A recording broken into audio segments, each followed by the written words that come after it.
Hello दोस्तों, मेरे channel पर आपका स्वागत है। आज मेरी कहानी माँ की ममता। प्राचीन काल की बात है। एक गांव में एक परिवार सुख से अपना जीवन व्यतीत कर रहा था। उस परिवार में केवल पति पत्नी थे। समय बीतता गया, उनके घर में कोई बच्चा पैदा नहीं हुआ। इसलिए हमेशा पति पत्नी दुखी रहते थे। लेकिन कुछ समय बाद धीरे धीरे समय चक्र बदल गया। एक दिन उसकी माँ के पति को ऐसी बीमारी हो गई कि वह बिस्तर पर लेटने के बाद फिर से उठने की क्षमता खो बैठा। शायद उसे कैंसर था, इसलिए काफ़ी दुबला पतला और कमज़ोर हो गया। अब वह माँ अपने पति को बीमारी से बचाने के लिए शहर शहर भागने लगी।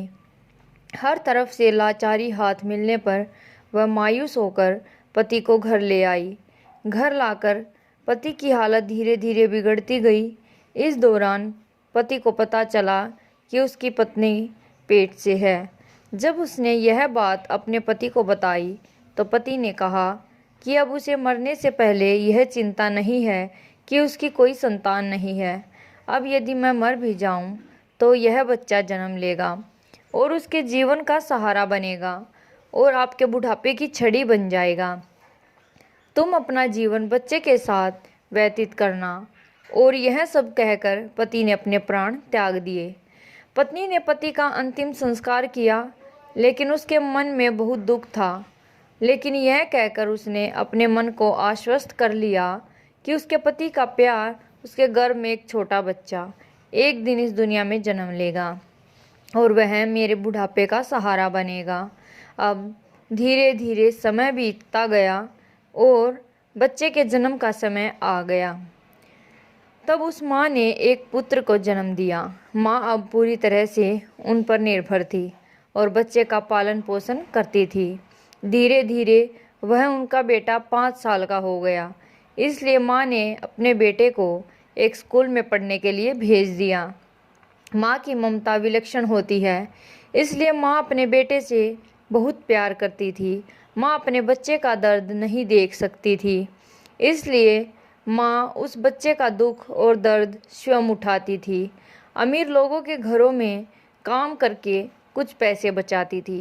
वह बेटे की हर मांग पूरी करती थी।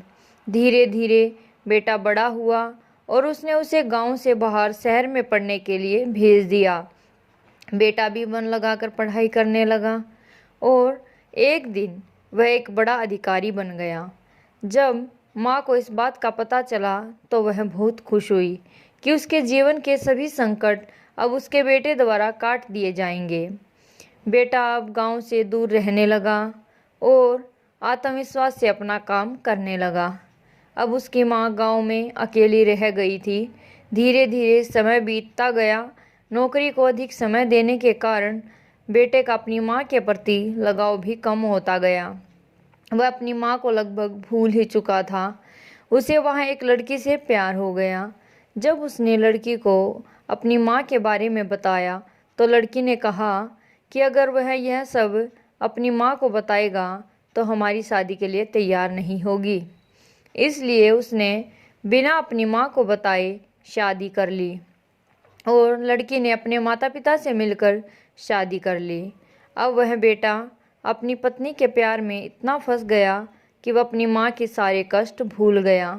जब उसकी माँ को इस बात का पता चला तो उसे बहुत दुख हुआ, लेकिन वह यह सोचकर माँ अपने मन को समझा लेती है कि एक दिन उसका बेटा ज़रूर आएगा। समय बीत रहा था और माँ भी अब बूढ़ी हो रही थी। गांव के लोग भी उसे कहने लगे कि उसका बेटा अब कभी नहीं आएगा, लेकिन उस माँ के मन में उम्मीद थी कि एक दिन उसका बेटा ज़रूर आएगा। उधर बेटा पत्नी के प्यार में फंसकर माँ को पूरी तरह भूल चुका था। यहाँ धीरे धीरे माँ भी इतनी बूढ़ी हो गई कि माँ को चलने फिरने में परेशानी होने लगी। फिर एक दिन उसने गांव के लोगों को बुलाकर एक पत्र लिखा और उसे अपनी अलमारी में सुरक्षित स्थान पर रख दिया और गांव के लोगों से कहा कि जब उसका बेटा आए तो उसे यह पत्र दे देना। और बूढ़ी माँ एक दिन अपनी बेटे की याद में गुजर गई।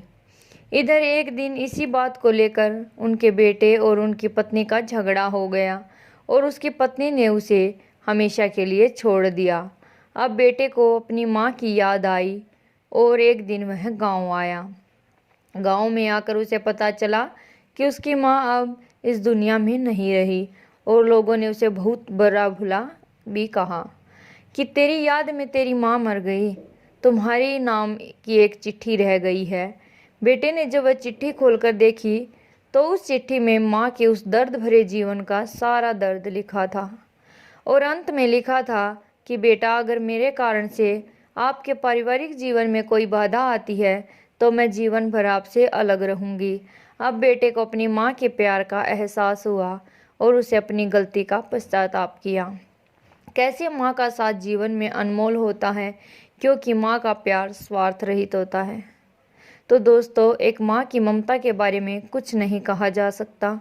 माँ का प्यार निस्वार्थ प्यार होता है और बाकी सभी भाई बहन का प्यार भी स्वार्थ से अछूता नहीं है। माँ और पिता के अलावा दूसरे लोग किसी न किसी स्वार्थ से प्यार करते हैं। इसलिए मेरी कहानी आपको अच्छी लगी हो तो दोस्तों लाइक शेयर सब्सक्राइब ज़रूर करना।